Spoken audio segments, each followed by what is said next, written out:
एक ही खबर किसी के लिए शुभ और किसी के लिए अशुभ हो सकती है। एक ही जगह पर मिले लोगों के रास्ते अलग अलग हो सकते हैं। एक जिंदगी में आगे बढ़ रहा था और दूसरा अपनी मजबूरियों की वजह से जिंदगी में समझौता कर रहा था। अजीत सावंत जिसने पाई पाई जोड़कर बहुत कम उम्र में अपना सपना पूरा किया था, ये होटल खरीदकर, और दूसरी तरफ शंकर सुरवे का सपना मजबूरियों की वजह से बिक चुका था। शंकर सुरवे की पत्नी को कुछ साल पहले ब्रेन स्ट्रोक और पैरालिसिस का अटैक आया था, जिसकी वजह से वो बिस्तर पर एक मरीज की जिंदगी जी रही थी, और शंकर उसे मरीज से सेहतमंद इंसान बनाने के लिए अपनी हर चीज दांव पर लगा रहा था, और उनमें से एक उसका ये सपना, ये होटल भी था। अजीत बहुत उत्साहित था इस होटल से जुड़े अपने कल को लेकर, उसकी काफी उम्मीदें टिकी थी इस पर। और दूसरी तरफ शंकर खुशी और दुख दोनों जज्बात के साथ आगे बढ़ा था। खुशी इस बात की कि अब वो अपनी पत्नी के इलाज का रोज का तकरीबन 30 से 40 हजार का खर्चा आराम से उठा पाएगा, और दुख इस बात का कि अब उसका होटल किसी और का हो चुका था। इस होटल से जुड़े और भी लोग थे, और ये लोग थे इस होटल का स्टाफ, जिन पर इस बदलाव का असर हो सकता था। अब वो असर अच्छा होगा या बुरा होगा, यह भी कहना मुश्किल था।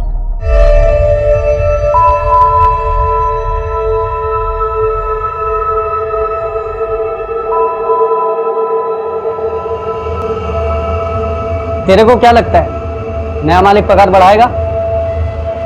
क्यों नहीं बढ़ाएगा? बढ़ाना पड़ेगा उसको। तूने बात की है क्या उसके साथ? अब इसमें बात करने वाली कौन सी बात है? ये हक है हमारा, बढ़ाना पड़ेगा उसको। और अगर नहीं बढ़ाया ना, तो देखना कैसे रोटी की तरह सेक के उसको जलाती हूं मैं। बढ़ाना तो पड़ेगा उसको।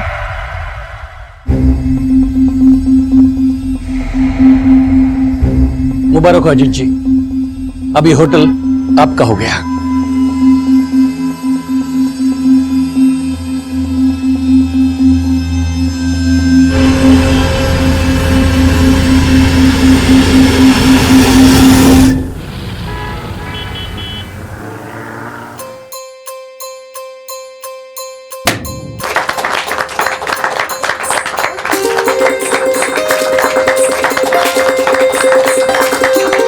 आई, बाबा, तुम्ही पहिले आज।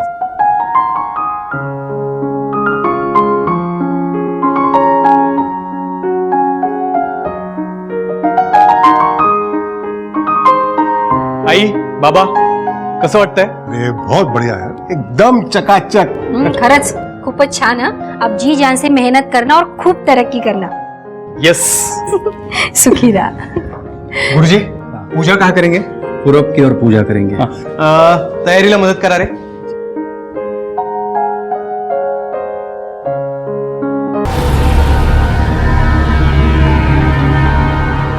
अरे ये क्या है? क्या है? ये देखो, ये क्या है? अरे काय है? मैंने कहा था ना ठीक से साफ करने के लिए।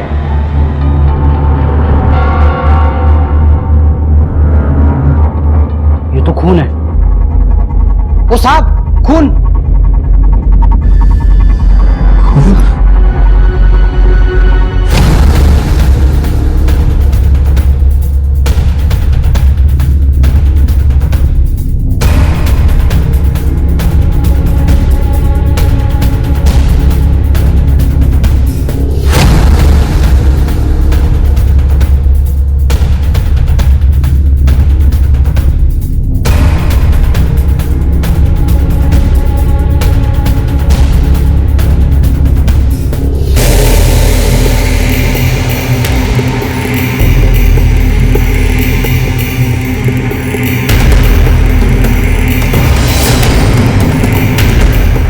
अगर नहीं बढ़ाया ना, तो देखना कैसे रोटी की तरह सेक के उसको जलाती हूं मैं। हमारे समाज में आज भी किसी भी नए काम की शुरुआत ईश्वर की आराधना, उनके निमंत्रण और आशीर्वाद के बिना नहीं की जाती। होटल के रसोई घर में एक औरत की लाश मिली थी, जिसे देखकर ही बताया जा सकता था कि किसी ने बड़ी बेरहमी से उसका कत्ल कर दिया था। आखिर कौन थी औरत, और किसी ने उसे इतनी बेरहमी से क्यों मारा होगा? कौन इस औरत से इस कदर नाराज था, नफरत करता था, और क्यों? इन सवालों के जवाब जानने के लिए हमें अतीत के पन्नों को टटोलना होगा, क्योंकि कोई भी जुर्म रातों रात पैदा नहीं होता है। जब कोई जुर्म होता है तो हमें सिर्फ इसका ऊपरी रूप दिखाई देता है, लेकिन उसकी जड़ें कहीं और ही निकलती हैं, और इन्हीं जड़ों की तलाश करने का काम पुलिस को करना था।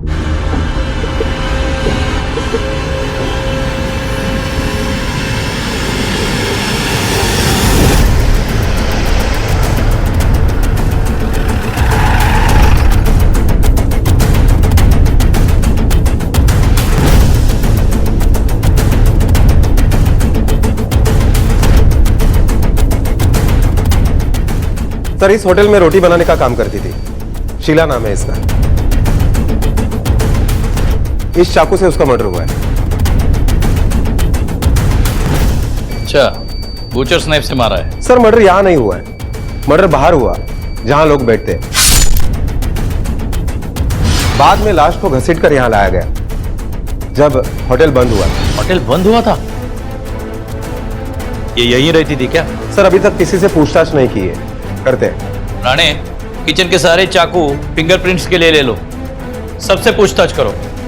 खून इस होटल में हुआ है, इसका मतलब खूनी होटल से ही जुड़ा हुआ होगा। ओनर कौन है होटल का? नाम क्या है उसका? सर कोई अजीत सावंत नाम के आदमी ने यह होटल अभी अभी 2 दिन पहले ही खरीदा था।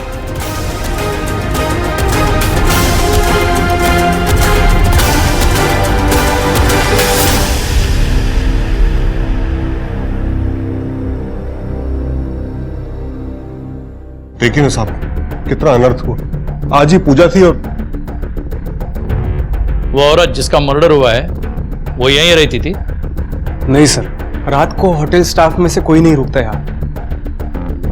ये शीला यहाँ पे कैसे रुकी थी मालूम नहीं। 2 दिन हुए होटल लेके, पूरी तरह चार्ज भी नहीं लिया अभी। और उस औरत का नाम याद है तुम्हें? सर एक्चुअली 2 दिन पहले मेरी उससे बात हुई थी, तब उसी ने अपना नाम बताया था। साहब, मेरा नाम शीला है साहब। इस होटल में रोटी बनाने का काम करती हूँ साहब। आप नए नए हैं इसलिए पहले से बोल रही हूँ साहब कि हम सबका पगार 10% बढ़ा के देना पड़ेगा। बाद में पगार को लेके मचमच ना हो, इसलिए अभी से बोल रही हूँ साहब। सर मैं तो लुट गया, बर्बाद हो गया। अब कौन आएगा यहाँ? पाई पाई जोड़ के मैंने यह होटल खरीदा। होटल में सीसीटीवी कैमरा नहीं है? नहीं सर। इस होटल की कितनी चाबियां तुम्हारे पास है? सर टोटल 4 चाबियां हैं। 3 चाबियां मुझे इस होटल के पहले ओनर शंकर जी ने दी थी, और 1 चाबी नाइट ड्यूटी वॉचमैन के पास रहती है। होटल का स्टाफ वो कहाँ रहता है? साहब, दोनों हेड सेफ और शीला को छोड़कर हम सभी लोग स्टाफ क्वार्टर में ही रहते हैं। ये स्टाफ क्वार्टर किधर है? वो पीछे है ना। वो तो एकदम बिंदास थी सर, नागपुर से अकेले आई थी, और बिंदास होना भी पड़ता है ना साहब, वरना उसको इधर कौन जीने देता। मतलब होटल लाइन है साहब, ज्यादातर स्टाफ लोग मर्द ही होते हैं, आप समझ गए ना साहब। उसका हर किसी से कभी ना कभी झगड़ा हुआ था। वो कब से यहाँ काम कर रही थी? ये कोई 2 साल हुआ होगा साहब। इधर रोटी चपाती के लिए कोई था ही नहीं, तभी एक दिन वो खुद से चल के आई। उसके आने के बाद कुछ गड़बड़ हुई थी? गड़बड़ तो होनी थी साहब। इतने मर्दों के बीच में अकेली औरत के आने से जो हो सकता था वही हुआ। क्या गड़बड़ हुई थी? साहब, उसको अपने झांसे में लेने के लिए हर कोई इसकी बात मानता था। शीला, ये तेरा पार्सल तेरे बच्चे के लिए, बहुत पसंद है ना उसे। हे, अरे लव यू रे। अरे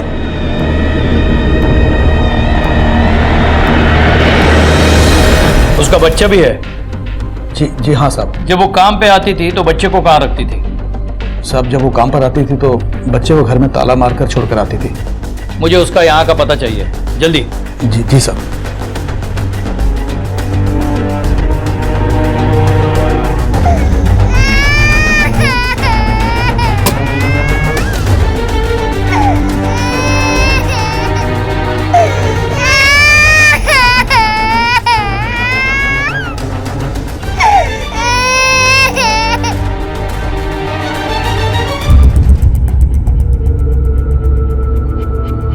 अच्छा, यहां रखते हो तुम होटल की चाबी?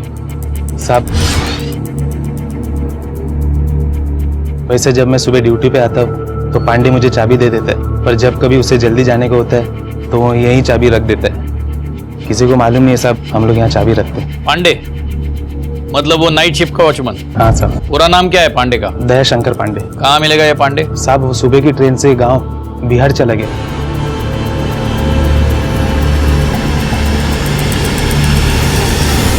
सर उसने मुझसे तो कोई छुट्टी नहीं मांगी थी, शायद इस होटल के पहले ओनर शंकर जी से उसने छुट्टी ली हो। होटल तुम्हारा है और छुट्टी पुराने मालिक से मांगता है। पूरा नाम क्या है पुराने मालिक का? शंकर सुरवे सर, मैं उस होटल का पुराने मालिक हो? जी। फिर भी नए मालिक के पूजा में नहीं गए क्यों? बुलाया नहीं था क्या? बुलाया था सर, लेकिन मेरी बीवी पिछले 3 दिनों से अस्पताल में थी, इसलिए नहीं जा पाया। इस साल उसे 4थी बार एडमिट कराया है। सर मेरी बीवी की तबीयत की वजह से मैं पिछले कई महीनों से अपने होटल की तरफ ठीक से देख भी नहीं पा रहा हूँ। ये शीला और तुम्हारे होटल स्टाफ के बीच में कुछ गड़बड़ चल रही थी क्या? सर अकेली औरत थी, उसे सहारे की जरूरत थी। इस जरूरत में उसको मतलब किसके साथ अफेयर चल रहा था? पहले तो वो मुगलाई कुक मीर के साथ, और फिर उसके कुछ महीनों बाद चाइनीज कुक बबलू के साथ।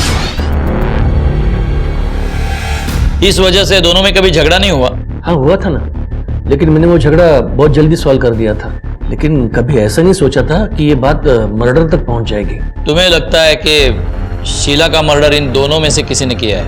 अरे नहीं साहब, मैं ऐसा क्यों सोचूंगा, दोनों अच्छे हैं। ठीक है मिस्टर सुरवे, अभी तो आप जा सकते हैं, लेकिन अगर जरूरत पड़ी तो वापस बुला लेंगे। जी।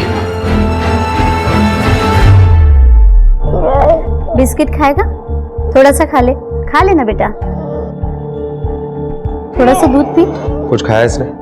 नहीं सर, बहुत टाइम से कोशिश कर रही हूँ लेकिन कुछ नहीं खा रहे। ये कुछ पैसे रख लो, इसे चॉकलेट, आइसक्रीम, खिलौने जो भी चाहिए उसे ला कर दो। मेक श्योर कि ये खाना खाए। Okay sir. ये ले बिस्किट बेटा।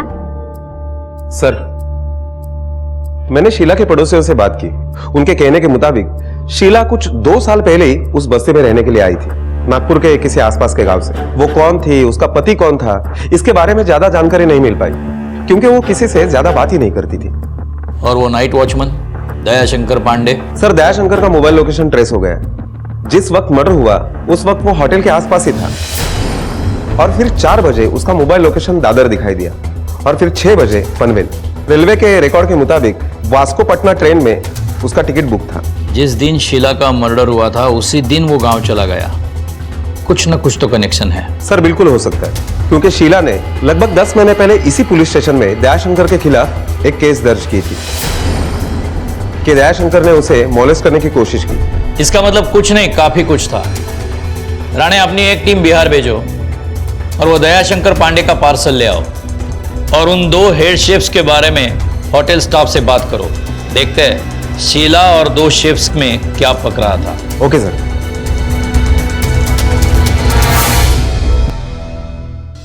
शीला का उन 2 रसोइयों के साथ, मतलब शेफ के साथ चक्कर चल रहा था? हाँ साहब, पहले मीर के साथ और अब बबलू के साथ। तुम्हें कैसे मालूम? तो साहब क्या है ना, एक दिन कैशियर ने मुझे शीला को बुलाने भेजा था। अरे शीला किधर गई? मीर के साथ होगी, आजकल वो तड़का यहाँ नहीं स्टाफ रूम में लगाता है।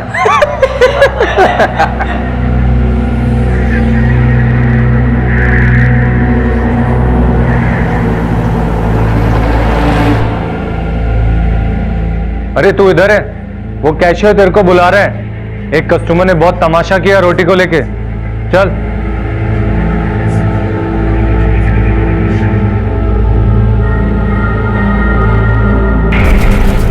शीला का इन दोनों के साथ, मतलब मीर और बबलू के साथ लफड़ा चल रहा था। इस बात को लेकर उन दोनों में कभी झगड़ा नहीं हुआ? साहब उन दोनों को तो रोज ही झगड़ा होता था, और एक दिन तो ये शेजवान, अगर मेरे से शानपंती किया ना तो अभी यही तेरा दम बना दूंगा और मुर्गे की तरह थड़फड़ाने लगेगा इधर ही, समझा? तू अपना मटन चिकन संभाल, तेरी बीवी को मालूम पड़ा नहीं है तेरा लफड़ा, इसी से काट के तेरे को कीमा बनाएगी, समझा? अभी तेरा कचूमर बनाओ। अरे एक लड़की के लिए एक दूसरे की जान लोगे क्या? चल जा अपना काम कर।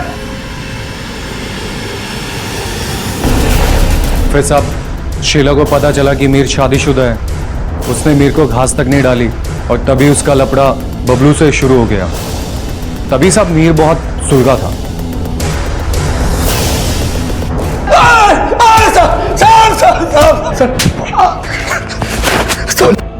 साहब मैंने कुछ नहीं किया, मैं सच बोल रहा हूँ साहब। सच क्या बोल रहा है तू? अब बोलेगा सच? हाँ?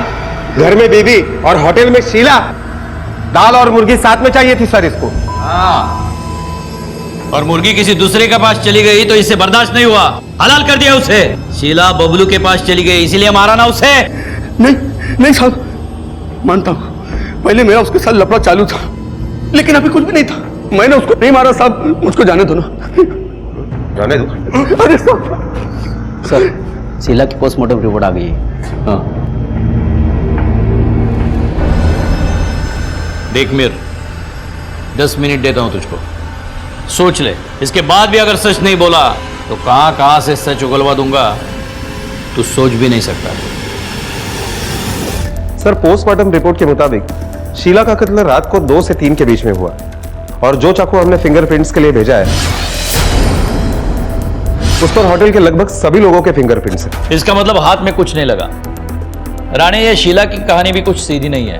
एक ही जगह के 2 लोगों के साथ अफेयर, कुछ भी कहो, कातिल होटल के अंदर वाला ही कोई है जिससे शीला पे बहुत गुस्सा रहा होगा। पहले उस मीर से निपटते हैं।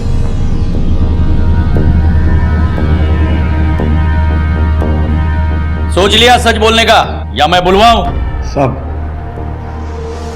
मेरे और शीला के बीच में प्यार था साहब, लेकिन कुछ टाइम बाद पता चला वो मेरे साथ डबल गेम खेल रही।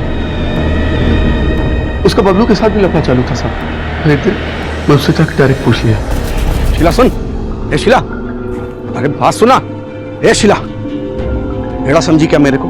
है? मेरे को सब पता चल गया है। तेरा वो शेजवान बबलू के साथ जो लफड़ा चल रहा है ना, उसे बंद कर दे। देख, प्यार करता हूं तेरे से, इसलिए समझा रहा हूं तेरे को। मुझे मत सिखा तू। हाँ, रुक। क्या रुक?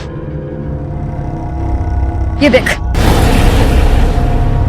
तू अपनी बीवी को धोखा देके मेरे साथ ओवर टाइम कर रहा है। मेरे को झूठ बोला तू, मेरे को सब पता चल गया है। हाँ, अब मैं तेरे झांसे में नहीं आने वाली। चल निकल यहाँ से। हाँ, हुई है शादी, बहुत शादी बन रही है ना, बहुत हुआ तेरा। मैं मेरी औकात पे आ गया ना तो तुझे दिखाऊंगा। चल निकल रे, अगर ये जाके तेरी बीबी को दिखाया ना, तेरा भारी और कम ना सब यही निकल जाएगा। चलो अभी निकल। शीला तेरी पोल पट्टी तेरे बीवी के सामने न खोले इसलिए तूने उसे मारा? हाँ? नहीं नहीं नहीं साहब, अरे मैं उसके बाद तो उससे मिला तक नहीं। वो तो मैंने गुस्से में बोल दिया था साहब। बल्कि शीला और बबलू मेरे को झगड़े के लिए उकसाते थे। शीला पे मेरे को गुस्सा था और बबलू मेरी खोपड़ी में जाता था, लेकिन उसके बाद भी मैंने उनके साथ झगड़ा नहीं किया साहब, मैं होटल के पास ही रहता हूँ। शीला के साथ मेरा कोई सीन नहीं है साहब, मैं सच बोल रहा हूँ। वो तो मीर के साथ, मतलब मीर मेरे को फंसाने के लिए झूठ बोल रहा है। मैं किसी एक बच्चे की माँ के साथ में क्यों चक्कर चलाऊंगा साहब, और खाली पॉकेट में किसी का बच्चे का बाप क्यों बनूंगा? अच्छा, शीला से तेरा कोई लेना देना नहीं है तो फिर शीला को मीर का वो फैमिली फोटो किसने दिया था? वो मुझे नहीं मालूम साहब। तुझे क्या लगता है किसने दिया होगा फोटो? कुछ पता है तुझे? क्योंकि हमें यह पता है कि तू शीला के कितने करीब था। अब प्यार से बताएगा या मार खा के बताएगा? शायद दयाशंकर भी हो सकता है साहब, क्योंकि मैंने उसको एक बार फोन में शीला के बारे में बात करते हुए सुना था। बोला ना आपको, अब की बार नहीं बच पाएगी वो। अरे बहुत जबरदस्त सेटिंग किया हुआ है। हाँ, टेंशन मत लो आप, ठीक है? मैं आपको बाद में फोन करता हूँ। हाँ ठीक है।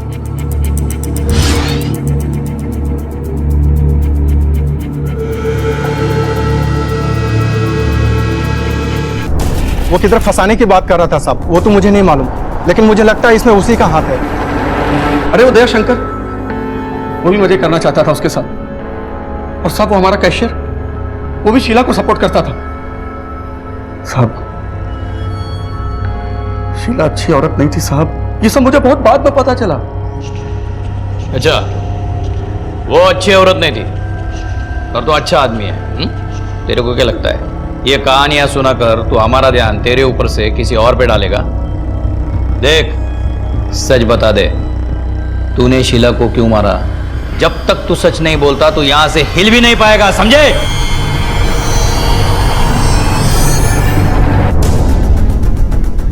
सर, हो सकता है ये मीर सच बोल रहा हो, क्योंकि जिस रात कत्ल हुआ उस रात उसका मोबाइल लोकेशन होटल के आसपास बिल्कुल नहीं था। या फिर यह भी हो सकता है कि उसने मोबाइल घर पे ही छोड़ा हो।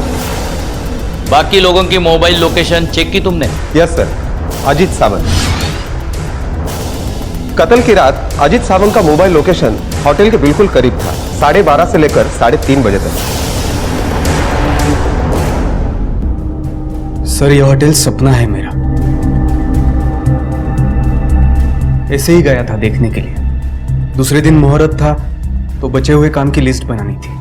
सर मेरी सारी कमाई, सारी जमा पूंजी इस होटल पे लगाई हुई है। मैं पहले ही बर्बाद हो चुका हूं और आप लोग बार बार मुझे बुला रहे हैं।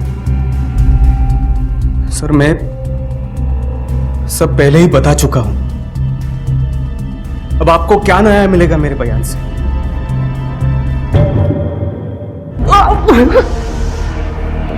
कोई फायदा नहीं उठाया साहब मैंने उसका, मां कसम सही बोल रहा हूँ साहब। सच बोल रहा है तो शीला ने तेरे खिलाफ कंप्लेंट क्यों की थी? मालिक ने बोला था कि उसका रोज तलाशी लेता जाते हुए। चल कौन?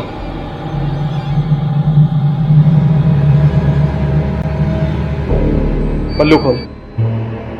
पागल हो गया है तू? पैसा ब्लाउज के अंदर छुपाया ना तूने? तेरा दिमाग खराब हो गया, चल जा यहाँ से। सही से प्यार से बोल रहा हूँ तुझे। पल्लू खोल, अरे पल्लू खोल। क्या हो रहा है? क्या हो रहा है सब?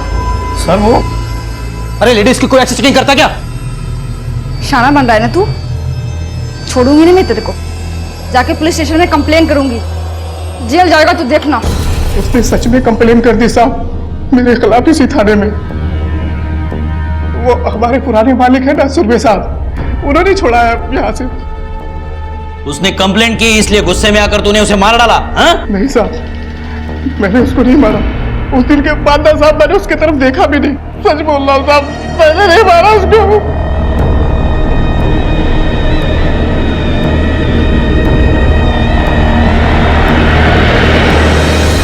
सर, दयाशंकर सच बोल रहा है। मैंने बिहार पुलिस से पता लगाया, इसके घर में सच में बच्चे का नामकरण था और इसलिए वो गांव गया था। राणे अगर ये सच बोल रहा है फिर भी हमें उस पर नजर रखनी पड़ेगी, क्योंकि उसकी ट्रेन और कत्ल के बीच में काफी समय था। यह भी हो सकता है कि कत्ल करने के बाद वो स्टेशन चला गया हो। इसी के साथ उस बबलू पर भी हमें नजर रखनी चाहिए। एक कहावत है कि मार के बाद सिर्फ पुकार बचती है, और पुकार से वो इंसान कभी लौटकर नहीं आ सकता जो जा चुका है। शीला अब कभी वापस नहीं आने वाली थी। उसका नन्हा सा बेटा इस बात से अनजान था कि उसकी मां अब कभी नहीं लौटेगी। वो इतनी कम उम्र का है कि शायद उसे मौत शब्द का मतलब भी नहीं पता होगा। शीला के कत्ल के केस में पुलिस ने पहले होटल के रसोइये से और फिर वॉचमैन दयाशंकर से पूछताछ की। कुछ परतें जरूर खुली, लेकिन अब तक कोई सिरा हाथ नहीं लगा था। अजीत और बबलू भी संदिग्ध थे, लेकिन इनमें से कौन था शीला का कातिल, या फिर कोई और भी था जिसकी तरफ पुलिस ने अभी अपना रुख नहीं किया था। पर एक अकेली औरत की किसी से ऐसी क्या दुश्मनी थी कि उसकी जान ही ले ली गई। पुलिस की कार्रवाई में हर इंसान के कई चेहरे, कई चरित्र नजर आ रहे थे। हर एक के चेहरे पर एक मुखौटा चढ़ा हुआ था, और पुलिस ने अब हर एक के चेहरे से उस मुखौटे को उतारकर फेंकने की ठान ली। पुलिस की फेहरिस्त में कुछ और नाम भी जुड़े, और जिनका सच कुछ और ही साबित होने वाला था।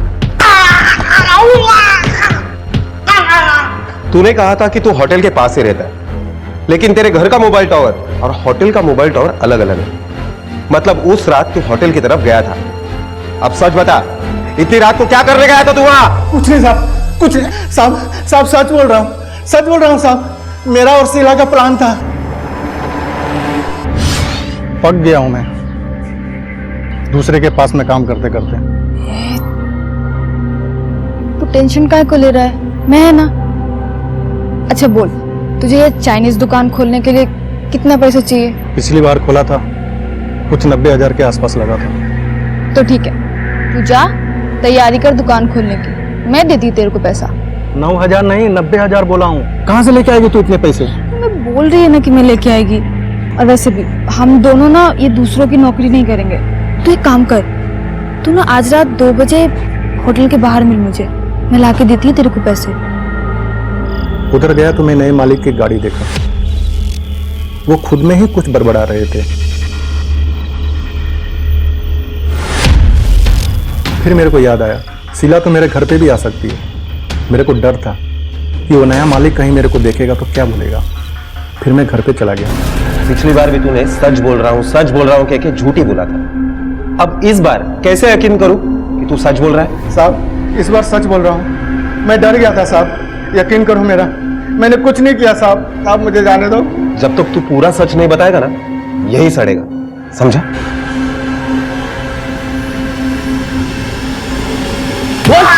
बोल। सर, अभी तक तो लग रहा है कि हर किसी आदमी के पास शीला को मारने का मोटिव है। मीर, एक चोट खाया हुआ आशिक, दयाशंकर, माने या ना माने, लेकिन वो भी तो शीला का फायदा उठाना चाहता था। और ये बबलू, वो तो हर तरफ से शीला का फायदा उठा रहा था। अगर वो नहीं मरती तो इसका पैसे का लालच बना ही रहता था। इसलिए सर, हम इनमें से किसी को नहीं छोड़ सकते। राणे, ये नंबर लो और इसकी डिटेल्स निकालो और अजीत सावंत को बुलाओ, क्योंकि उसकी वजह विश्वास करने लायक नहीं है कि आधी रात को वहां बैठकर हिसाब लगा रहा था। Okay sir. बताता हूं, सब सच बताता हूं। उस रात मैं वहां गया था। Cheers!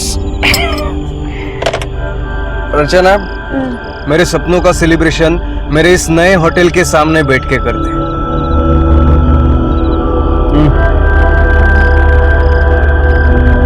I'm done यार, अब और नहीं पी सकती। Alright. देखना, एक बार ये होटल शुरू हो जाए फिर अपनी लाइफ सॉर्टेड है, सॉर्टेड। 1 साल के अंदर 2-4 होटल बनाएंगे और फिर शादी करेंगे। वैसे मेरे बहुत सारे सपने हैं, फिलहाल ये एक पूरा हो रहा है।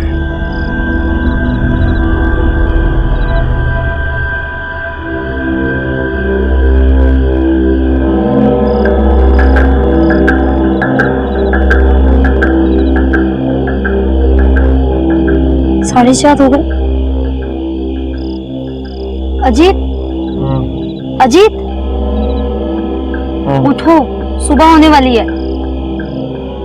हमें पूजा के लिए भी वापस आना है, चलो लेट हो रहा है। उसके बाद मैं वहां से निकल गया। मैं सच कह रहा हूं साहब।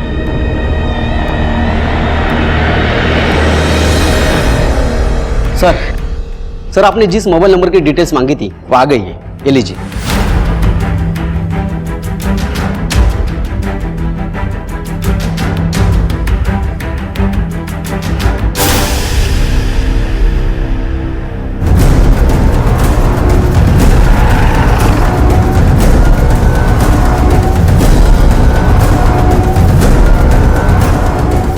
सर, क्या ढूंढ रहे हैं आप?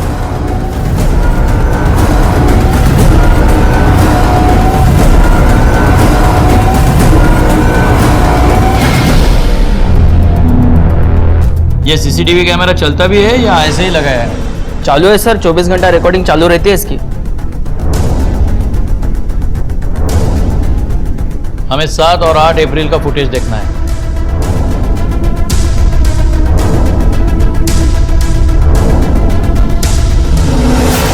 पॉज करना, जूम करो जरा, बस प्ले करना भी।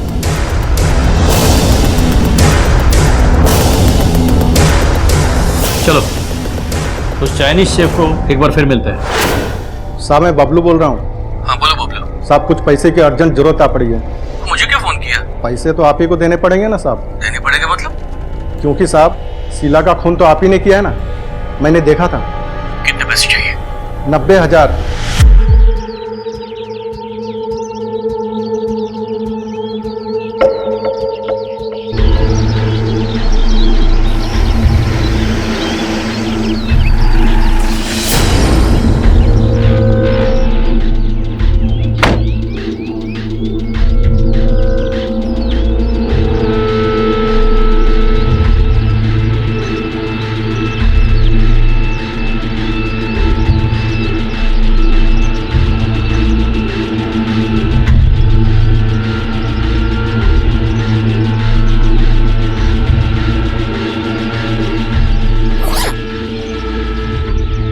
इसमें पूरे 90,000 है, लो और निकल ले यहां से, और दोबारा मुझे फोन मत करना।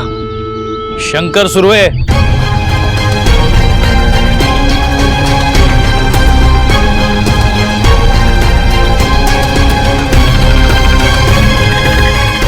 ये क्या? और कोई तुम्हें फोन नहीं कर पाएगा। तेरी बीवी हॉस्पिटल में थी। तेरी बहन ने कितनी बार तुझे फोन किया, लेकिन तुम फोन बंद करके आराम से सो रहे थे। बाद में 1:45 को तुम घर से निकले। अब आगे तुम बताओ। हाँ सर, मैं निकला था, लेकिन हॉस्पिटल जाने के लिए, और फिर फोन पे बातें करते करते। हॉस्पिटल तुम्हारे घर से राइट पे था, तुम लेफ्ट को मुड़े थे। लेफ्ट को तुम्हारा होटल है। नहीं सर, मैंने राइट को ही टर्न मारा। अगर तुम राइट को टर्न करते तो तुम रॉन्ग नहीं होते। ऐसे नहीं मानोगे तुम। रिका में इसे जरा इसकी फिल्म दिखाओ। देखो,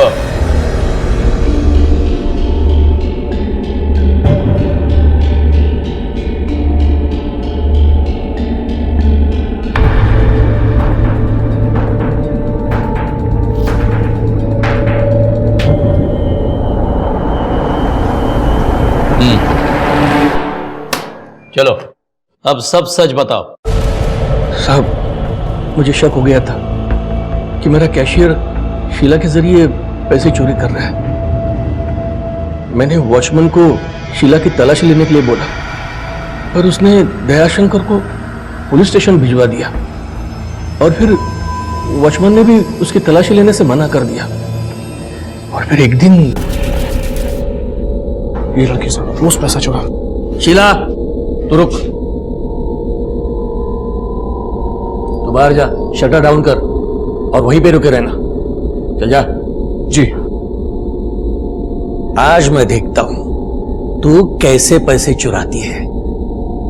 बोल, आज तक मेरा कितना पैसा ब्लाउज में डाल के बाहर ले गई है तू? साहब, मैंने कोई चोरी नहीं किया साहब। मुझे पता है तेरे ब्लाउज में पैसे है। तो निकाल बाहर, नहीं तो मैं पुलिस को बुलाऊंगा। पुलिस आएगी, पैसे निकालेगी और तू हवालात जाएगी। मैंने कोई चोरी नहीं किया। अरे तू निकालती है, मैं निकालू? हाँ? सब निकालती हूँ। हाँ, चल निकाल, चल। साहब, आप ये क्या कर रहे हैं साहब? तेरे चोरी का सबूत इकट्ठा कर रहा हूं मैं। साहब हटाइए इसको साहब। निकाल पैसे, निकाल। चल निकाल पैसे, निकाल। और फिर तूने उस वीडियो के जरिए शीला का फायदा उठाना शुरू कर दिया। नहीं सर, वो वीडियो तो मैंने उसे डराने के लिए बनाया था, जो मैंने उसी रात को डिलीट कर दिया था। फायदा तो वो मेरा उठा रही थी सर। मतलब? मैंने पूरे स्टाफ को बाहर भेज दिया था, लेकिन कोई अंदर छुपकर मेरा वीडियो बना रहा था, जिसको लेकर शीला मुझे ब्लैकमेल कर रही थी। साहब, इस महीने 2000 रुपए पगार बढ़ा के देना। बढ़ाकर? तेरा पगार तो उल्टा मैं कम करने वाला था। तेरा वीडियो है मेरे पास, भूलना मत तू। वही तो साहब, मेरे पास भी एक वीडियो। ये देखो साहब, ये देखो।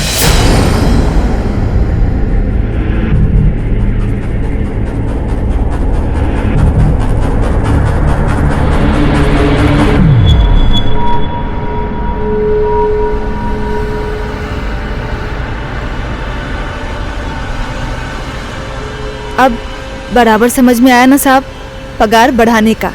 नहीं तो ये वीडियो है ना, आपकी पत्नी को अस्पताल में जाके दिखा दूंगी मैं। उसके बाद उसको इलाज की जरूरत ही नहीं पड़ेगी, है ना साहब? उसके बाद तो शीला हर दिन कोई नई फरमाइश लेके आती। मैंने उसकी सारी फरमाइशें पूरी की सर, पर एक दिन तो उसने हाथ ही कर दी। मुझसे 2 लाख मांगने लगे। 2 लाख? पागल हो गए क्या? अरे कहां से लाऊंगा मैं 2 लाख? अरे साहब, एकदम सिंपल है। होटल बेच रहे हैं ना आप, तो पैसे आएंगे, इसमें से दे देना। होटल में तुम्हारे लिए नहीं, अपने बीबी के इलाज के लिए बेच रहा हूँ। तो आप पैसे नहीं देंगे तो ठीक है, तो वो वीडियो जो है ना साहब, जाके आपके बीवी को दिखा देती हूँ। उसके बाद तो आपको होटल भी बेचने की कोई जरूरत नहीं होगी, क्योंकि उसके बाद आपकी बीवी सीधे भगवान के पास जाएगी। अच्छा आइडिया है ना साहब? पैसे तो आपको देने ही पड़ेंगे। होटल बिक चुका था। अगले दिन अजीत टेक ओवर करने वाला था। मुझे पता था ये औरत मुझे ऐसे नहीं छोड़ेगी। मैंने उसे होटल बुला लिया। दयाशंकर छुट्टी पे था, इसलिए उस दिन रात को कोई होटल में नहीं था। अंदर जाने के लिए चाबी कहां से मिली? मेरे पास होटल के पिछले दरवाजे की डुप्लीकेट चाबी थी। मैं होटल पहुंचा, वो वही खड़ी थी। मैं उसे लेकर अंदर चला गया। सब पैसे लाए? पैसे किचन में रखे। होटल तो आपने बेच दिया है, तो पैसे किचन में कैसे? मैंने छुपा के रखे। मैं अभी लेकर आता हूँ। बहुत सियाने हो साहब आप, जल्दी आना।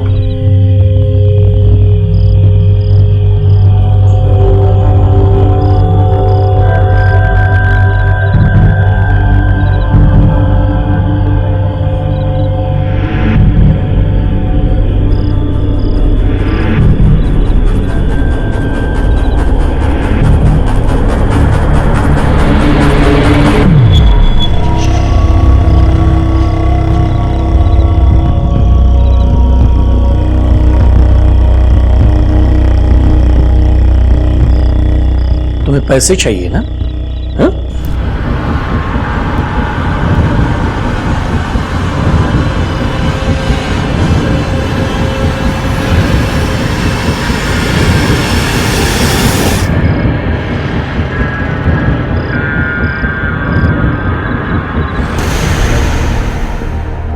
ये सब करने के बजाय अगर तुम पुलिस के पास आते तो असली अपराधी को सजा मिलती और तुम कातिल होने से बच सकते। ले जाओ उसको।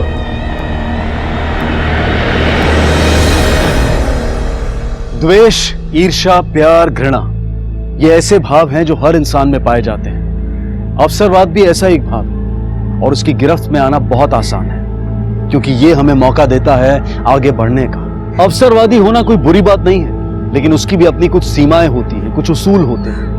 किसी को गिराकर, किसी की मजबूरी का फायदा उठाकर इंसान कभी आगे नहीं बढ़ सकता। शीला एक गरीब और अकेली औरत थी और हर आदमी को ऐसा लगता था कि वो एक लावारिस वस्तु की तरह उसकी हो सकती है। वहीं दूसरी तरफ शीला ने भी अपने इस अकेलेपन और औरत होने का गलत फायदा उठाना चाहा और इसी अवसरवाद ने उसकी जान ले ली और उसके मासूम बेटे को अनाथ आश्रम पहुंचा दिया। शंकर ने गलती की, एक गलत तरीके से अपने होटल में होने वाली चोरी को रोकने की।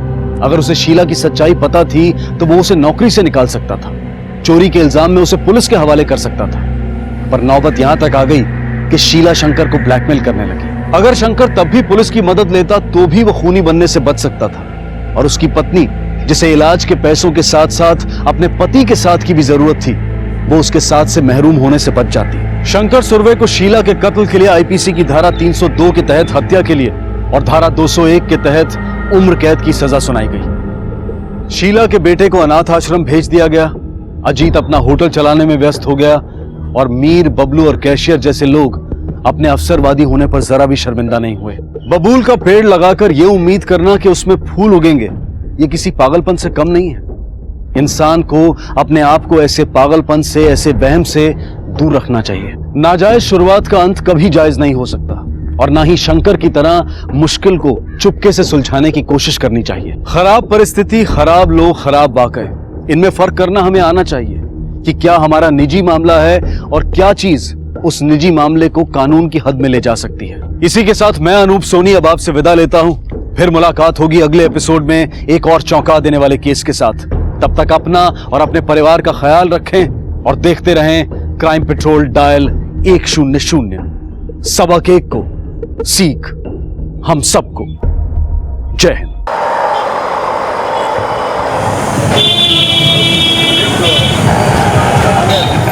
Okay sir, bye.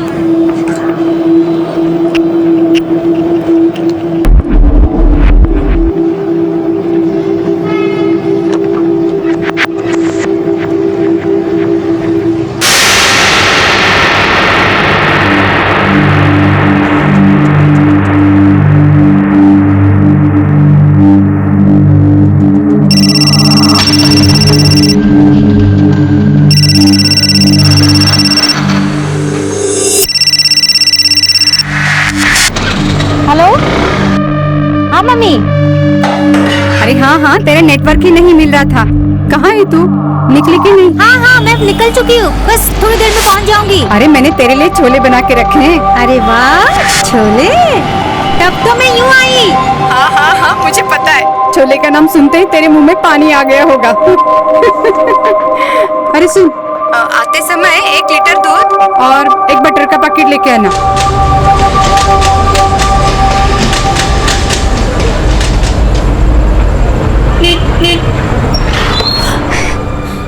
Neha Sharma. जी, आप कौन?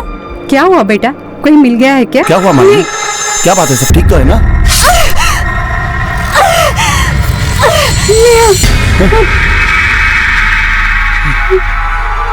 हेलो हेलो,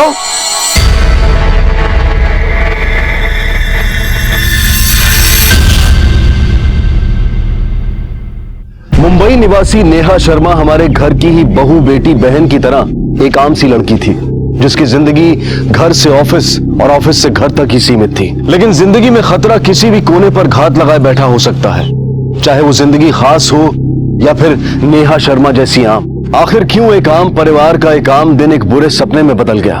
आखिर क्यों एक आम लड़की की जिंदगी का अंत इतना दर्दनाक हो गया? ये हत्या और हत्या के पीछे खड़े सवाल एक बड़ी साजिश की महज शुरुआत थे। इस केस को सॉल्व करना पुलिस के लिए एक बड़ी चुनौती बनने वाली थी।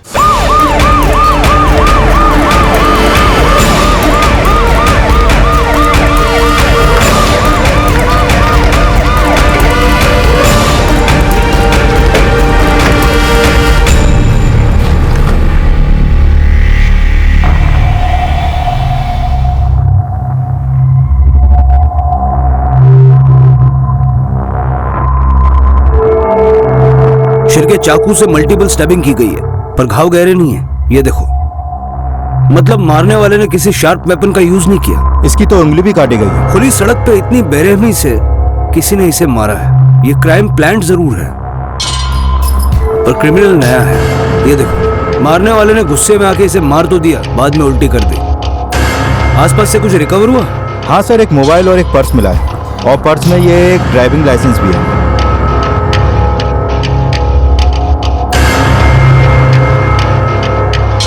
और सर, ये वही लड़की है जिसके बारे में बूढ़ी औरत ने फोन पे बताया था। नेहा शर्मा, सेक्टर 3। ये तो यहीं का एड्रेस है। एक काम करो, बॉडी को पोस्टमार्टम के लिए भेजो, हम इसके फैमिली से मिलते हैं। पता नहीं कहाँ रह गई नेहा। मैंने कितनी बार कहा फोन को चार्ज कर लिया करो। मैं एक काम करता हूँ, मैं रास्ते में देख के आता हूँ, शायद दूध देने में देरी होगी। पर फोन पर तो हाँ, वो ठीक है। मैं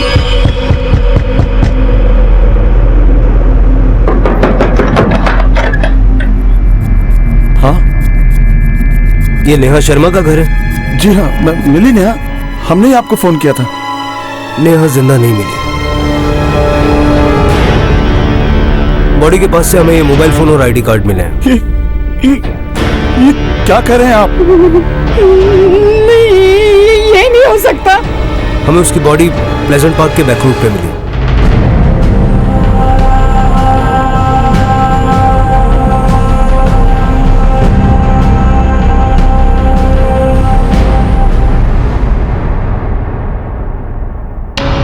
सर, ये रही पोस्टमार्टम रिपोर्ट। सर, खूनी ने नेहा को बहुत बेरहमी से मारा था, और मरने से पहले नेहा ने बहुत स्ट्रगल भी किया था सर, और उसकी उंगली भी उसी के बाद काटी गई थी। एक बात तो साफ है शिरके, ये किलर कोई प्रोफेशनल नहीं है, वरना अपने विक्टिम को मारने में इतनी स्ट्रगल क्यों करता? सर, मरने के बाद नेहा की उंगली को काटना बड़ा अजीब सा। I mean, अगर कोई नेहा को लूटने के लिहाज से मारेगा तो उसके गले में पड़ी सोने की चेन को क्यों छोड़ जाता? और मरने के बाद उसी उंगली को काटा गया सर, जैसे उंगली में शादी या एंगेजमेंट की रिंग पहनी जाती है। तुम्हारा मतलब है कि मर्डर में लव अफेयर का एंगल है? यस सर, आई थिंक कि ये पर्सनल अटैक भी हो सकता है। नेहा के सास ससुर है, भेजो उनको अंदर।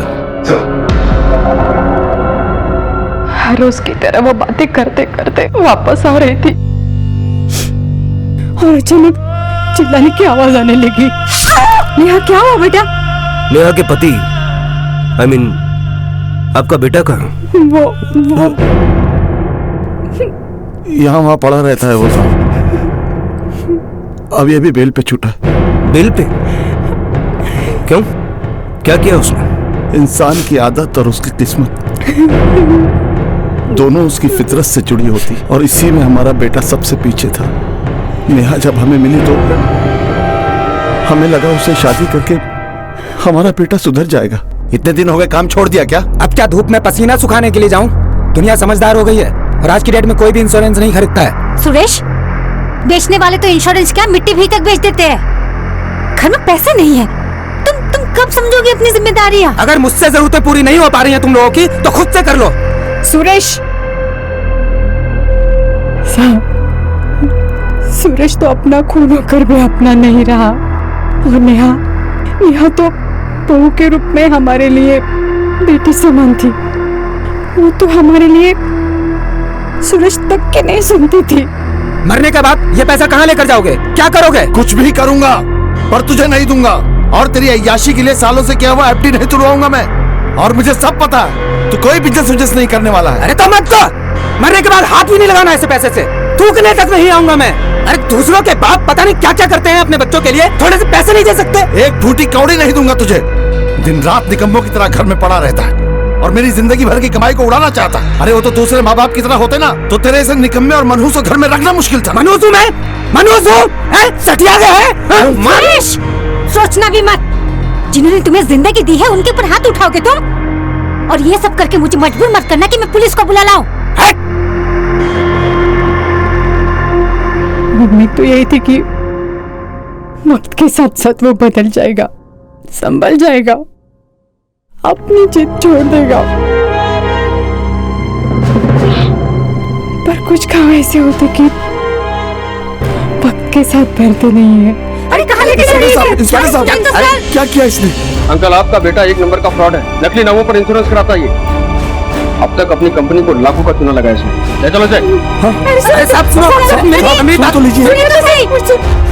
इंस्पेक्टर साहब, मेरा बेटा इस वक्त ये सुरेश कहाँ होगा? उसका एक दोस्त प्रॉपर्टी डीलर है, अक्सर वो उसके ऑफिस में पड़ा रहता है।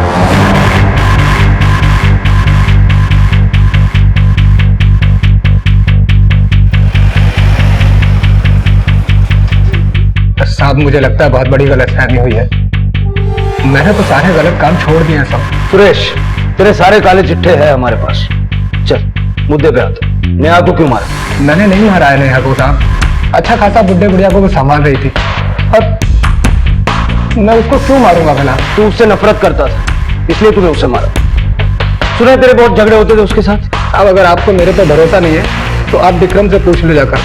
मैं उस दिन विक्रम के साथ उसके बेटे की बर्थडे पार्टी में था, पनवेल में। बेटा हम तो पनवेल जाएंगे ही, लेकिन अगर तू या तेरा phone out of coverage area हुआ ना फिर हम तुझे स्विच ऑफ कर देंगे, याद रखना।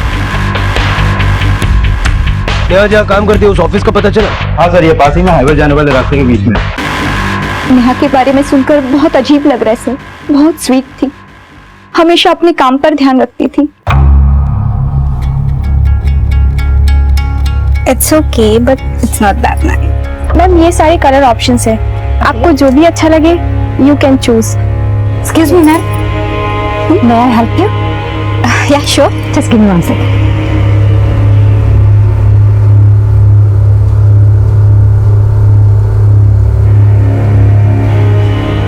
लेकिन इसकी वजह से कुछ लोग नाखुश भी थे। कौन थे वो लोग जो नाखुश थे? पूनम, नेहा से पहले वही यहाँ की बेस्ट सेल्स गर्ल थी, लेकिन जब से नेहा यहाँ आई थी तब से पूनम फीकी पड़ गई थी। और हद तो तब हो गई जब नेहा यहाँ की सेल्स टीम लीडर बन गई। सर, ये लीजिए मिठाई। साक्षी, प्रमोशन के लिए बहुत बहुत बधाई हो Neha. Thank you. Welcome. Poonam, ये लो मिठाई खाओ।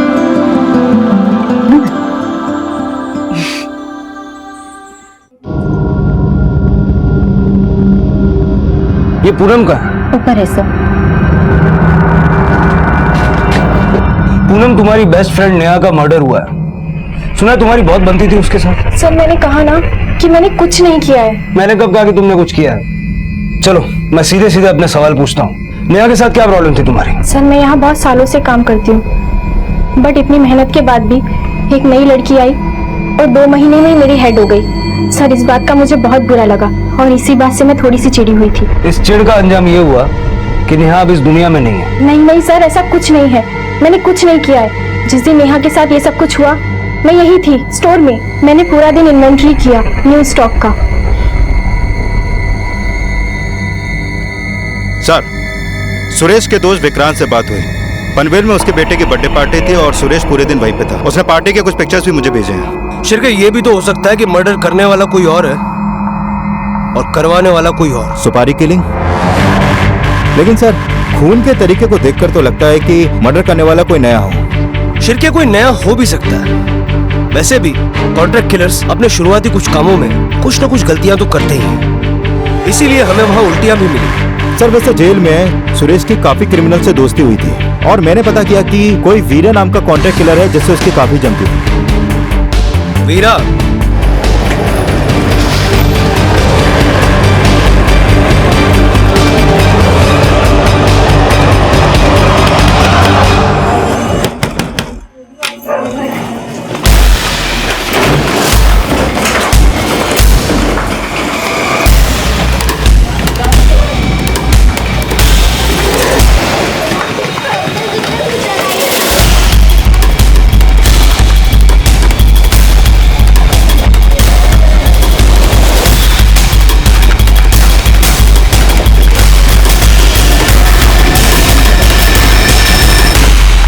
मैं कुछ नहीं किया साहब, मेरे को काय के लिए पकड़े साहब? सच सच बोल, नेहा शर्मा का मर्डर किया ना तुम? उंगली क्यों काटी उसकी? सुपारी ली थी तूने? सुपारी लिया रहता तो मैं आप लोग के आने का इंतजार थोड़ी करता साहब। मैं किसी नेहा को नहीं मारा साहब। तेरे अलावा एरिया में कितने कॉन्ट्रैक्ट किलर्स हैं? सबके नाम चाहिए। सब मजाक कर रहे हो क्या? अगर ऐसा किया तो अब तक की सबसे बड़ी सुपारी मेरे नाम की होगी साहब। ऐसा नहीं किया ना तो सुपारी, कत्था, चूना सब चखा दूंगा, समझा? सब यार इस लड़की की सुपारी अगर तुम लोगों में से किसी ने भी दी है तो भी बोल दो, वरना तुम लोगों को उल्टा लटकाकर इतना मारूंगा कि देख के लगेगा किसी ने पान खा के थूका है।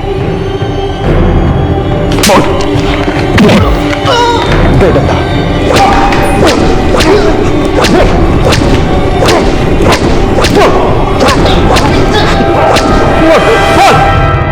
सर, ये रास्ता भी डेड एंड पे निकला। इन लोगों की इतनी धुलाई की लेकिन किसी ने कुछ नहीं कबूला। शिरके, कॉन्ट्रैक्ट किलर्स मर्डर करने के बाद हवा की तरह गायब हो जाते हैं। और दूसरी बात ये कि ये जो मर्डर है इसका तरीका ये सजेस्ट करता है कि मर्डरर ने इससे पहले एक मच्छर भी नहीं मारा होगा।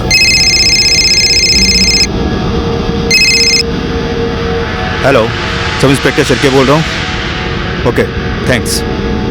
सर, पूनम के कॉल और लोकेशन डिटेल्स आ चुके हैं। मर्डर के वक्त पूनम का फोन उस दिन उसी एरिया में एक्टिव था जिस एरिया में नेहा का मर्डर हुआ था। इतना सबूत काफी है। उछल तिलक, पूनम, तुमने कहा कि मर्डर वाले रोज तुम स्टोर में थी, फिर तुम्हारा फोन बाहर टहलने कैसे गया? सर, मैं बाहर गई थी लेकिन सिर्फ 30 मिनट के लिए। इतना वक्त तो बहुत होता है किसी को मारने के लिए। उंगली काटने में ज्यादा वक्त लगा होगा, है ना? सर, मेरा यकीन कीजिए, मुझे उस दिन ड्रेस ऑल्टर करके डिलीवर करना था कस्टमर को। मैं वहीं गई थी। उस दिन उसकी बेटी का बर्थडे था, वो बहुत बिजी थी, इसलिए सर मैं वहाँ चली गई। पूनम, अगर तुम्हारी ये बात झूठ निकली ना तो इसका अंजाम वो होगा जो तुम सोच भी नहीं सकती। हमने अक्सर ये सुना है और पढ़ा भी है कि हत्या की पुष्टि करने के लिए कॉन्ट्रैक्ट किलर्स मृतक के शरीर का कोई हिस्सा काट लेते हैं। लेकिन पुलिस ने जिन जिन संभावित कॉन्ट्रैक्ट किलर से पूछताछ की, उन्होंने नेहा की हत्या में अपना हाथ होने की बात से साफ इनकार किया। तो फिर कातिल ने नेहा की उंगली क्यों काटी? हत्या का कारण लूटपाट भी नहीं था, तो क्या यह कातिल की पुलिस को गुमराह करने की चाल थी? और इसी बीच कुछ ऐसा हुआ जो कि पुलिस की मुश्किलों को और बढ़ाने वाला था। पूनम और सुरेश दोनों के पास नेहा को मारने का मोटिव है, लेकिन मुझे सुरेश का मोटिव ज्यादा स्ट्रांग नजर आता है। सर, एक मिनट। क्या? ठीक है, हम जल्दी पहुंचते हैं।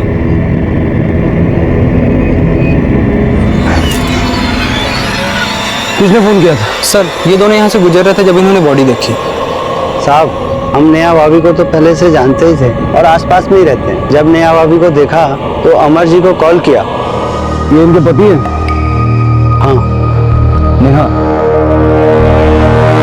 शिरके, इसका नाम भी नेहा है। इसके बाएं हाथ की उंगली भी कटी हुई है। It's not a coincidence. Body को पोस्टमार्टम के लिए भेजो और एरिया का चप्पा चप्पा छान मारो। ये केस अब और भी उलझ चुका है।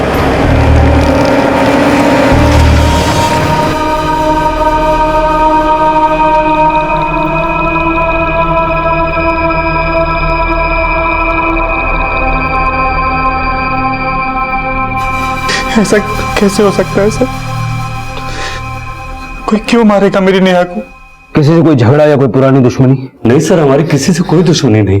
हम तो कमाने खाने वाले लोग हैं, बल्कि हम तो किसी के मामले में टांग भी नहीं अड़ाते। नेहा हर रोज उस पार्क में जाया करती थी। रात के वक्त खाना खाने के बाद उसे टहलना अच्छा लगता था। देखिए, ऐसे केसेस में अक्सर मारने वाले को विक्टिम का डेली रूटीन अच्छे से पता होता है, और डेली रूटीन को इतने गौर से देखने वाले या तो नजदीकी होते हैं या आसपास वाले। अगर आपको किसी पे भी कोई शक है तो हमें बेहिचक बताइए।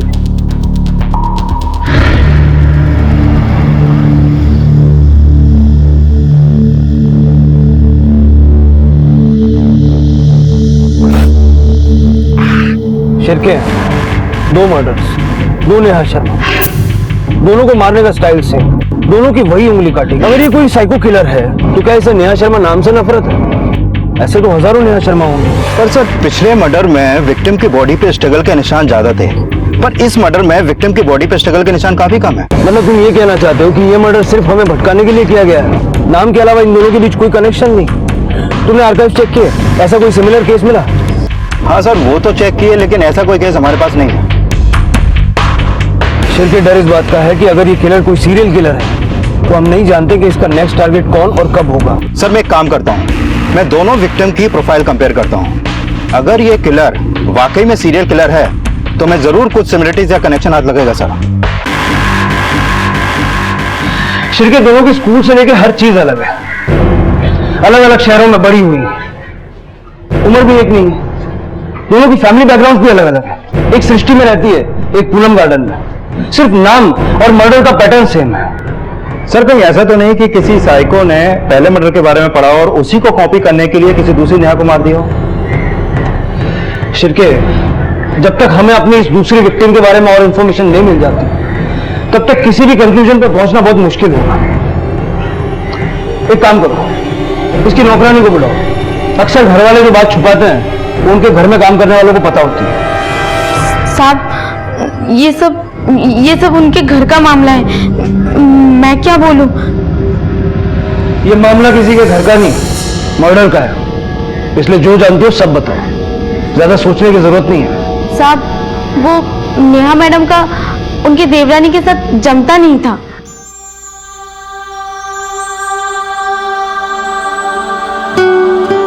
अरे भाभी, इतने समोसे मत खाओ वरना तो मोटी हो जाओगी। मतलब मेरे मोटे होने से तुझे क्या फर्क पड़ेगा? तेरी बीवी तो वैसी पतली रहेगी ना। पूरे घर में एक आप ही तो ब्यूटी हैं। अच्छा, लंगूर के हाथ में अंगूर देखा है कभी? आप भी ना भाभी, बहुत मजाक हैं। ज्यादा इतराने की कोई जरूरत नहीं है।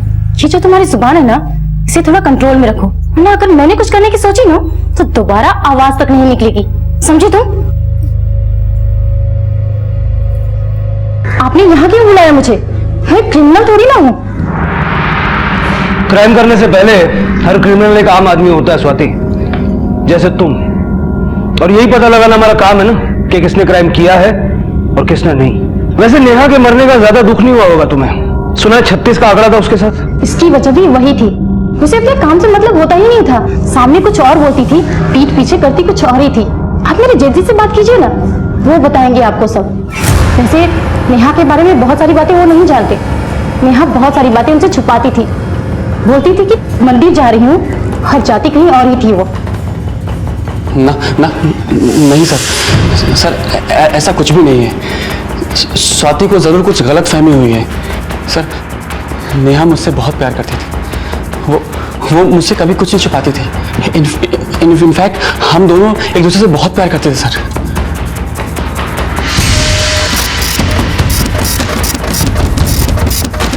सर, ये नेहा के कॉल रिकॉर्ड्स।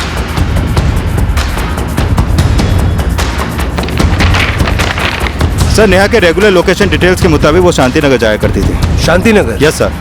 यहाँ तो पहले वाली नेहा काम करती थी। सर, इनके नाम और मर्डर पैटर्न के अलावा रूट भी सेम है। शायद ये वही क्लू है शिरके, जो अब तक हम ढूंढ रहे थे।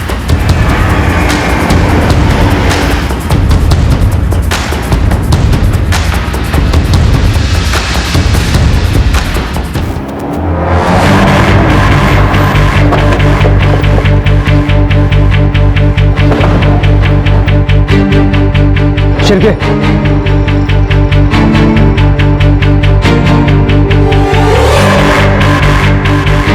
सर नेहा यहाँ पर आती थी, बेकिंग क्लास में सीखने आती थी यहाँ पर। क्लास का टाइम क्या था? दोपहर 3 से 5। इसी वक्त तो पहली नेहा स्टोर से अपने घर जाती थी। शिरके इस दूसरी नेहा ने ये बेकिंग क्लास वाली बात अपने फैमिली से छुपाई क्यों होगी?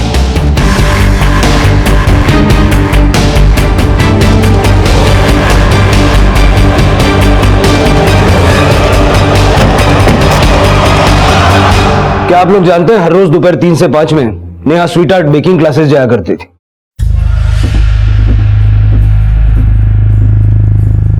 मुझे मीठा खाना बहुत पसंद है। मेरा बर्थडे आने वाला है। ये क्लास उसने हो सकता है मुझे सरप्राइज देने के लिए ज्वाइन किया होगा। शिरके एक ही एरिया में इन दोनों का होना एक बहुत बड़ा क्लू है। ये वेस्ट नहीं होना चाहिए। एक काम करो, इस एरिया का सारा सीसीटीवी फुटेज स्कैन करो। ये काम समंदर में से मोती ढूंढने जैसा है, लेकिन हमें करना होगा। सर, दो अलग अलग परिस्थितियों में दो अलग अलग हत्याएं, लेकिन इन दोनों ही हत्याओं में समानता थी, न सिर्फ नाम की बल्कि हत्या के तरीके की भी। लेकिन पुलिस को पूरा यकीन था कि इन दोनों नेहा शर्मा के हत्यारे अलग अलग थे। अगर पुलिस का अनुमान सही था तो दूसरी नेहा शर्मा का हत्यारा बेहद शातिर था, जिसने पहली हत्या के तरीके को हूबहू उतारा था, ताकि पुलिस का सारा ध्यान और शक किसी सीरियल किलर की तरफ चला जाए। भले ही इन दोनों नेहाओं में कोई सीधा संबंध ना हो, लेकिन कहीं ना कहीं इन दोनों के दुर्भाग्य एक दूसरे से जुड़े हुए थे। सर मैंने उस एरिया के सारे सीसीटीवी फुटेज मंगवाए हैं, ये देखिए सर।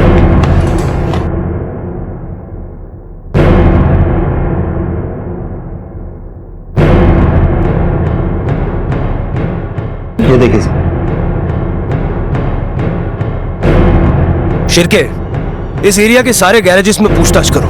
ये दूसरी नेहा अपनी स्कूटी रिपेयर करवाने कहीं ना कहीं तो गई होगी। जी सर।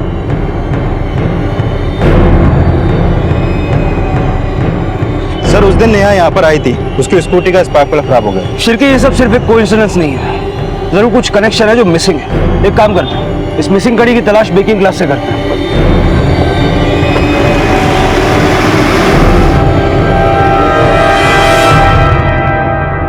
नेहा की किसी से कोई दुश्मनी या कोई ऐसा था जिससे उसकी बनती नहीं थी? नेहा बहुत ही अच्छी लड़की थी, थोड़ी मैसी थी। आई थिंक तो वो कभी बना ही नहीं पाई परफेक्टली, मगर किसी भी स्टूडेंट के साथ उसे कोई प्रॉब्लम नहीं थी। लेकिन हाँ, हमारा एक स्टूडेंट है सैम, थोड़ा स्ट्रेंज है। स्ट्रेंज मतलब? उसका नेहा से क्या लेना देना? जी वो अक्सर नेहा के बगल की सीट पर ही बैठता था और सिर्फ नेहा से ही बात करता था। एक दिन नेहा के बगल में कोई और स्टूडेंट आकर खड़ा हो गया, उसने उसे हटा दिया वहां से। और जब से नेहा की मौत के बारे में पता चला है, वो क्लास में नहीं आया है और ना ही हमने उसे देखा है। रहता कहाँ है सर? मनोरी में सर।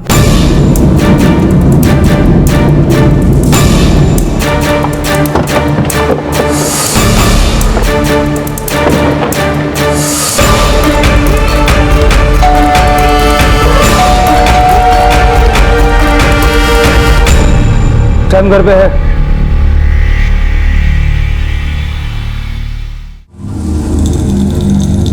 मैं तो जानता था कि आप आएंगे, बट इतनी जल्दी आएंगे ये पता नहीं था, वरना मैं केक थोड़ा जल्दी बना लेता। सैम, तुम्हारी बेस्ट फ्रेंड नेहा को किसी ने मार दिया है। ये खबर सुन के तुम्हें बुरा नहीं लगा? बुरा नहीं लगता तो क्लास जाया करता, यहाँ घर पे नहीं मिलता। नेहा तुम्हारी बेस्ट फ्रेंड थी ना, उसके अलावा तुम किसी से बात नहीं करते थे? केक से ज्यादा स्वीट थी वो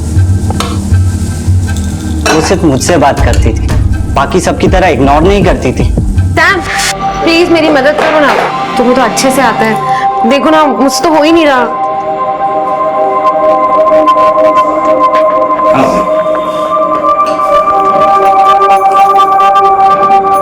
You're too good. अच्छी कुकिंग के पहले अच्छा ऑर्गेनाइज करना जरूरी है। Okay sir. सैम, तुम जानते थे कि वो मैरिड है, ये जानकर तुम्हें गुस्सा भी आया होगा। मैं कभी उसे हार्म नहीं पहुंचा सकता था। वैसे तो कोई और था जो उस पर नजर रख रहा था। कौन रख रहा था नेहा पे नजर? कुछ 10-12 दिन पहले एक लड़का मिला मुझे क्लास के बाहर, जो नेहा को ढूंढ रहा था। 10-12 दिन पहले? 29 तारीख के आसपास तो नहीं? हाँ शायद। सर 29 तारीख को ही पहले नेहा का मर्डर हुआ था। सैम, और क्या जानते हो उस लड़के के बारे में? बस मैं क्लास के अंदर जा रहा था और वो बाहर खड़ा था, और इतने में ही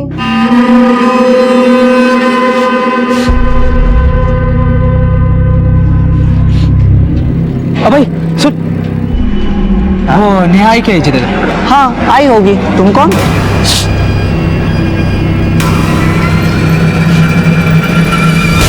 शिर की बुद्धि थोड़ी मंद है इस लड़के की। सर मुझे तो ये लड़का ही अजीब लगा, तो मुझे तो पूरा डाउट है कि कहीं इसे नहीं तो नेहा को नहीं मारा। नहीं शिर के, मुझे नहीं लगता इसने कुछ किया होगा। हाँ थोड़े रंग ढंग अजीब है इसके, तो मर्डर वगैरह इसके बस की बात नहीं।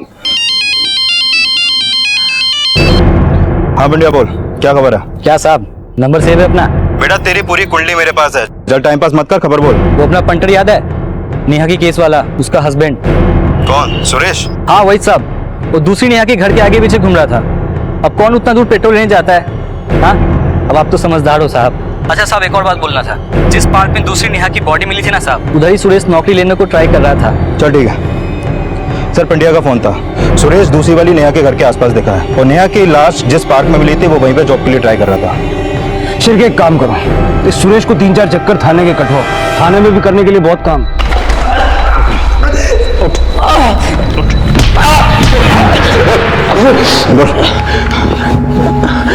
मैं सच बोल रहा साहब, मैंने कुछ नहीं किया, माँ की कसम खा के कहता हूँ। पार्क में क्यों गया था? पार्क में नौकरी मांगने के लिए गया था। ज्यादा घुमा मत, वरना इतना मारूंगा कि नौकरी क्या पानी भी नहीं मांग पाएगा। मैं सच बोल रहा हूँ साहब, मैं उस दिन बहुत जगह नौकरी मांगने के लिए गया था, जेल जा चुका हूँ तो मुझे कोई नौकरी देने को तैयार नहीं है, तो सोचा वॉचमैन ही कर लूँ।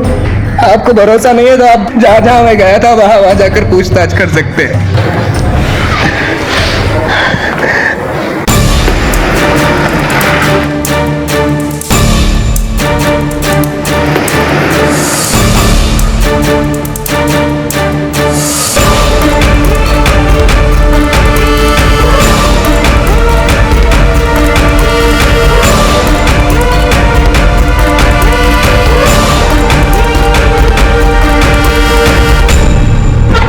सर मैंने हर जगह पूछताछ की, ये सुरेश उन सारी जगहों पे काम मांगने गया था। शिरके तो क्या ये मान लिया जाए कि सुरेश ने ये दोनों मर्डर्स नहीं किए? सर ये वो स्केच है सैम ने हमारे स्केच आर्टिस्ट से बनवाया था। कुंडली निकालो इस लड़के की।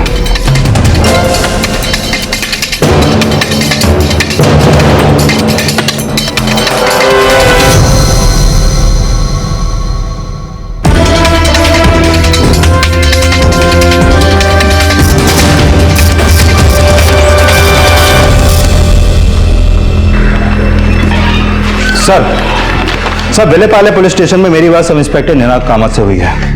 ये स्केच उनकी फाइल में दर्ज एक मिसिंग कंप्लेंट से मैच हुई है, और सर इस लड़के का नाम रघु है, और इसकी कंप्लेंट इसकी मां ने ही लिखवाई थी। इस रघु का एड्रेस है? Yes sir. चलो।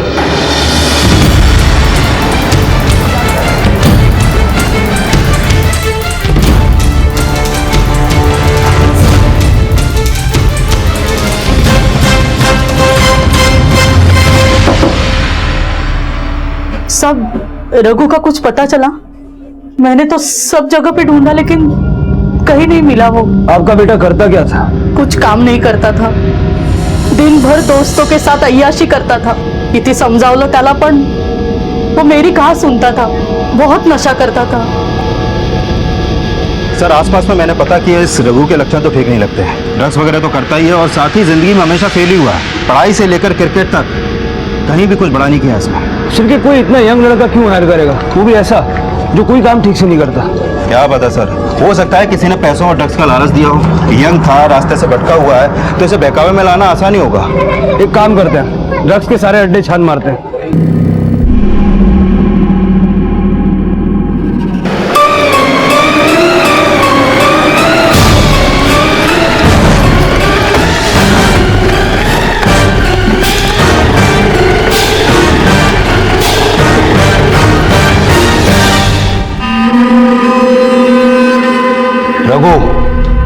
रघु शिरके इसकी हालत बहुत खराब है, लगता है विड्रॉल सिम्टम्स है। पहले इसके मेडिकल ट्रीटमेंट का इंतजाम करो, उसके बाद आगे बात की जाएगी। सर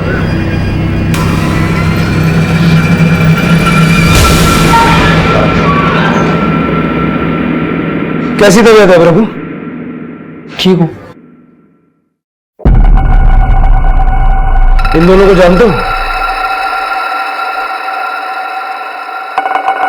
इसे तुमने मारा? और इसको भी तुमने मारा?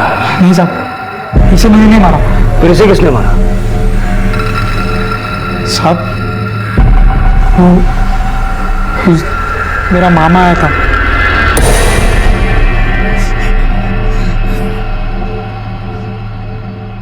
रघु, क्या बात है रघु? पैसे चाहिए? हाँ पैसे, जल्दी। पैसे तो नहीं है अभी मेरे पास। पैसे नहीं है। पैसे, अरे छोड़ छोड़।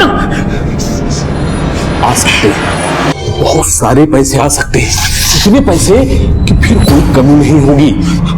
काम बताओ, काम बताओ। करेगा? पक्का करेगा? तो सुन,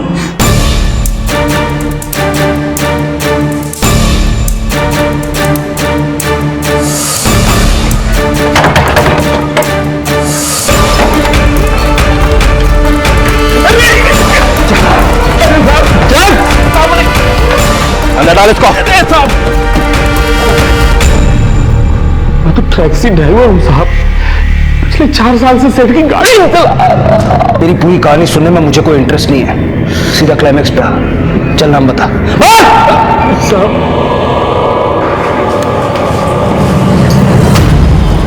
चल अम्मा, पुलिस स्टेशन जाने का वक्त आ गया। जो खेल तूने शुरू किया था ना, वो अब खत्म हो चुका है। चल। हाँ, उसे सुपारी मैंने ही दी थी। 4 साल से मेरे लिए काम कर रहा था।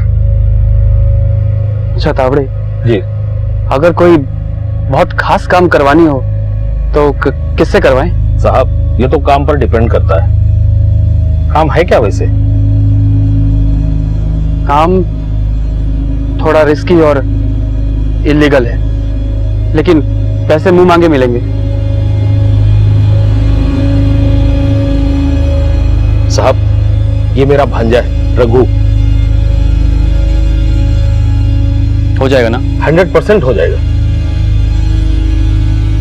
ये लो, बाकी का काम होने के बाद, और होशियारी से करना।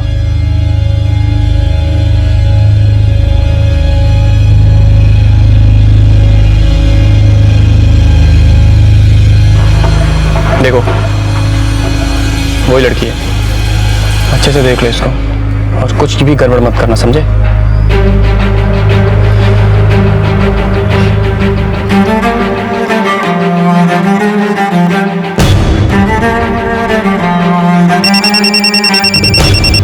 हेलो। हाँ हाँ नेहा, तुम निकल चुकी हो? हाँ निकल गई, बस पहुंच रही हूँ। हाँ ठीक है, ठीक।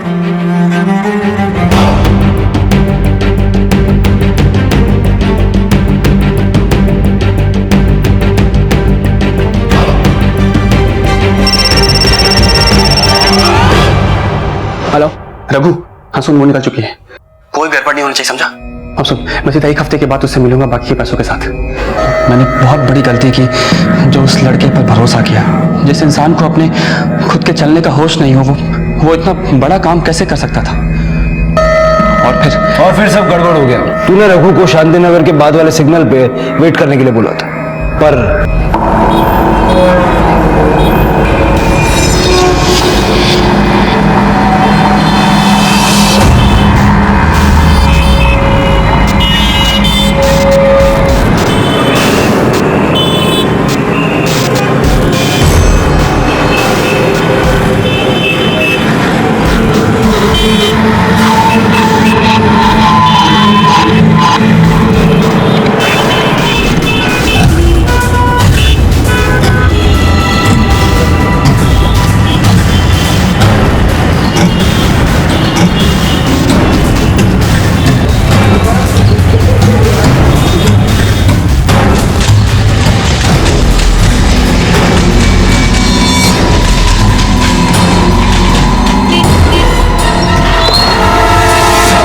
शर्मा जी, आप कौन?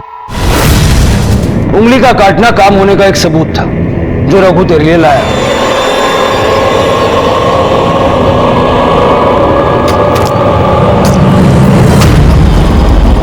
पहला मर्डर तो तूने रघु से करवाया, लेकिन दूसरे मर्डर के लिए तो किसी कॉन्ट्रैक्ट किलर को सुपारी दी होगी ना तूने। चल नाम बता।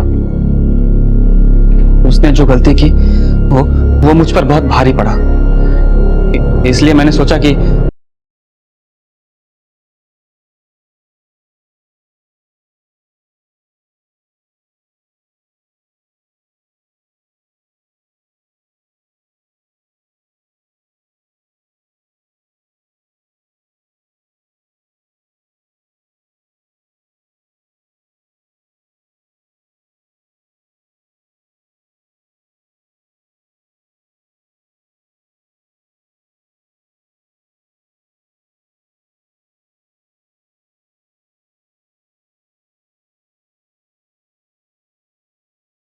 तूने ये सब किया कैसे? लेकिन एक बात तूने अब तक नहीं बताई, क्यों? क्या बिगाड़ा था उसने तेरा? बिगाड़ा? पूरी पूरी पूरी जिंदगी खराब कर दी उसने मेरी। मजाक बना दिया सबके सामने। मतलब मैं हकलाता हूं, कभी कभी हो जाता है हकलाना। मैं क्या करूं इसमें? आप लोगों के सामने भी हकलाया था, लेकिन मैंने अपने ऊपर कंट्रोल किया। अरे पहले तो मैं इतना हकलाता था कि मैं कभी किसी से बात नहीं कर पाता ठीक से, लेकिन जब से नेहा जिंदगी में आई थी मैंने पूरी कोशिश की कि मेरा यह हकलाना ठीक हो जाए। मैं जोर जोर से अखबार पढ़ता था, गाने गाता था रात भर छुप छुप कर, ताकि मेरी ये आदत ठीक हो जाए, हकलाना बंद हो जाए। लेकिन सब बर्बाद कर दिया उसने, सिर्फ एक हंसी के कारण सब बर्बाद कर दिया उसने।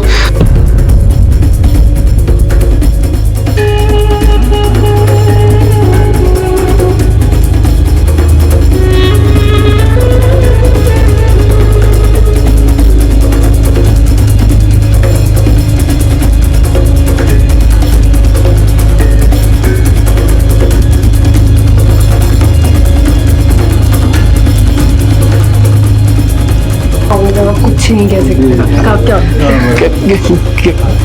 कैसे हैं आप? बस ठीक हो।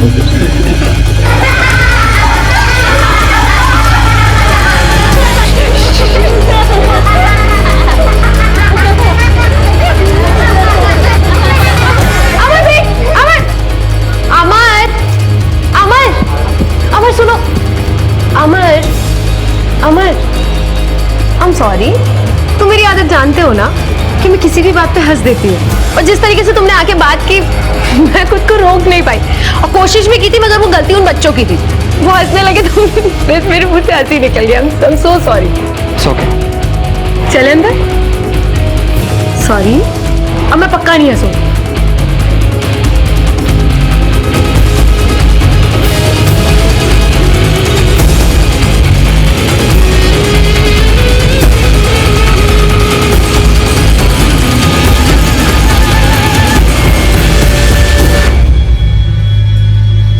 इतनी खूबसूरत थी वो, हमेशा खुश रहती थी, हमेशा हंसते रहती थी, लेकिन उस दिन के बाद से उसकी हंसी मुझे चुभने लगी थी।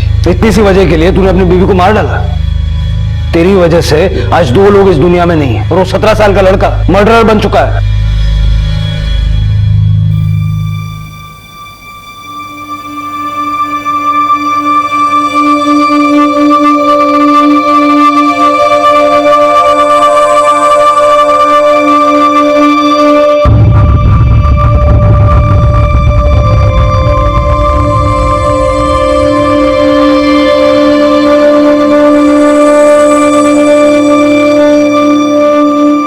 क्या ये मुमकिन है कि किसी की निश्चल हंसी किसी को इतना बड़ा आघात पहुंचा दे कि वो उसे जान से ही मार डाले?